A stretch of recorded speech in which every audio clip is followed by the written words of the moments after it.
আসসালামু আলাইকুম রহমতুল্লাহি ওবারাকাতু। শিক্ষা সবার জন্য এর পক্ষ থেকে সবাইকে জানাচ্ছি আন্তরিক শুভেচ্ছা ও অভিনন্দন। আজকে আমি পঞ্চম শ্রেণীর গণিত বইয়ের 11 পৃষ্ঠা থেকে অনুসরণী 2-এর 7 নং যে সমস্যাটি আছে, একজন লোক প্রতি মাসে 850 টাকা করে সঞ্চয় করেন। কততম মাসে তার সঞ্চিত টাকা 50,000 অতিক্রম করবে? উত্তর ক্রমবাচক সংখ্যা। এই সমস্যাটি কীভাবে সমাধান করতে হবে তা দেখিয়ে দেব।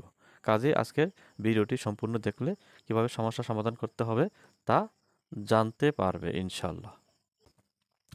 আমি এখন 7 নং সমস্যাটি কিভাবে সমাধান করব তা দেখিয়ে দিচ্ছি। আমরা যদি 50,000 টাকাকে 850 টাকা দ্বারা ভাগ করি, তাহলে আমি এই ভাগটি কিভাবে করতে হবে তা আগে দেখিয়ে দিই। আমরা আন্তর্জাতিক পদ্ধতিতে ভাগটি বসালাম। এখন আমরা ভাজক আছে 850 আর ভাজ্য আছে 50,000। তাহলে আমরা এখান থেকে 3 ঘর নিয়ে দেখি আমাদের 3 ঘর যাচ্ছে না, তাহলে আমরা একটা ঘর বাড়িয়ে দেব, তাহলে হবে 5,000। তাহলে 850 5,000-এর মধ্যে আমরা 5 বাদ দিলে 5 শূন্য শূন্য, 5 5 25-এর 5, হাতে রইল 2, 5 8 40 আর 2 42। এখন আমরা বিয়োগ করে শূন্য এখানে আছে, যদি আমরা করি 10 ধরি, তাহলে এখানে হবে 10 থেকে 5 গেলে 5, এখানে হবে 9, তাহলে 9 থেকে 2 গেলে 7, এখানে 4 থেকে 4 গেলে আর কিছু থাকতেছে না। একটি সংখ্যা আমরা নামাই, তাহলে আসছে কত? 7,500।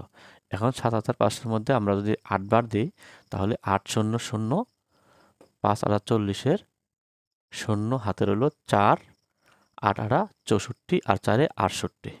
এখন আমরা বিয়োগ করব, তাহলে শূন্য শূন্য শূন্য, তার এখানে আছে 15 থেকে 8 গেলে 7, তাহলে এখানে আছে এই যে আমরা 1 নিলাম, তাহলে এখানে 7, তাহলে আমাদের বাক্সে থাকবে এখন আমাদের 700।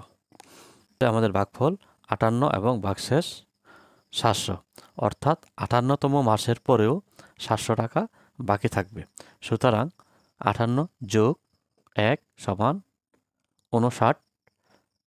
59তম মাসে তার সঞ্চিত টাকা 50,000 অতিক্রম করবে।